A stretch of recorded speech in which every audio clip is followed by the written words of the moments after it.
આગળ વાત કરીએ અમદાવાદ વિમાન દુર્ઘટનામાં સિવિલની મેડિકલ હોસ્ટેલ અતુલ્યમના 1 થી 4 બ્લોકમાં મોટું નુકસાન પહોંચ્યું હતું। દુર્ઘટના બાદ કરાયેલા સ્ટ્રક્ચરલ ઓડિટમાં આ બિલ્ડિંગ્સે રહેવા માટે અસુરક્ષિત જાહેર થઈ, જેને તોડી પાડવાની ફરજ પડી હતી। હવે એ જગ્યાએ એટલે કે સિવિલ નજીક ન્યૂ મેન્ટલ કેમ્પસમાં ₹105 કરોડના ખર્ચે અત્યાધુનિક સુપર સ્પેશિયાલિટી હોસ્ટેલ અને કેન્ટીન બ્લોક બનાવવામાં આવશે। રાજ્યના આરોગ્ય મંત્રી પ્રફુલ્લ પાનસેરિયાએ જાહેરાત કરી છે। આ હોસ્ટેલ બનાવવા માટે ટાટા એરલાઇન્સે આરોગ્ય વિભાગને ₹53 કરોડ 12 લાખ ચૂકવશે, જ્યારે દુર્ઘટના સમયે આ હોસ્ટેલમાં કુલ 92 વિદ્યાર્થીઓ રહેતા હતા। નવી બનવા જઈ રહેલી અતુલ્યમ પીજી હોસ્ટેલ એ 8 માળના સ્ટ્રક્ચર સાથે બનાવવામાં આવશે। અહીં કુલ 236 ડોક્ટરો માટે રહેવાની વ્યવસ્થા ઊભી કરવામાં આવશે।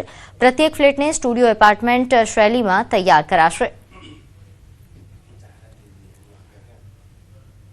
ત્યારે એ સ્થળ પર પ્લેન ક્રેશ થયું હતું એ હોસ્ટેલ હતી વિદ્યાર્થીની।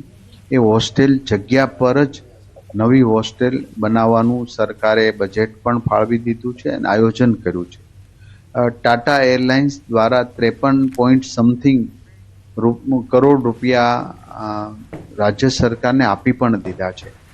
તો 100 કરોડ ઉપરના ખર્ચથી મેડિકલના સ્ટુડન્ટ્સ માટે ત્યાં આધુનિક હોસ્ટેલ બનાવવામાં આવશે। વિદ્યાર્થીઓ માટે આ હોસ્ટેલ આધુનિક પ્રકારની બનશે। આ જે 7 માળ જેટલા બિલ્ડિંગની હાઇટ બનશે, જે એવિએશનના નિયમો પ્રમાણે જ બનશે।